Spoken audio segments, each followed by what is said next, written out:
خوتو أبوردين حرارتي أنا تنجاللتي أدى أدرين سنتنا سينان يسيقو الدولة الجماف جمنا بي سلطانو تدرك أرومنا زقال قرودي سيخو أفان كائنا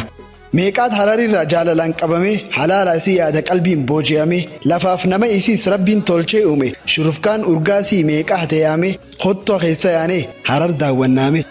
bareecha magaalaa biyyi qaqashtiidha halkanis guyyuma barshaashaan isiidha tajiruuf filatan bareedduun isiidha daldalaaf mijatti ammas yoo nigdiidha birattiin arkitu tan dabaafestiidha biyya quufaati barqee warra guddaa warri achii hundi jaalalaan gammada an harkees hin beeku nama waliin ahda abooradeen arraa dhugumaanuu adda jaalal baruu feenaan harar deemu qabda.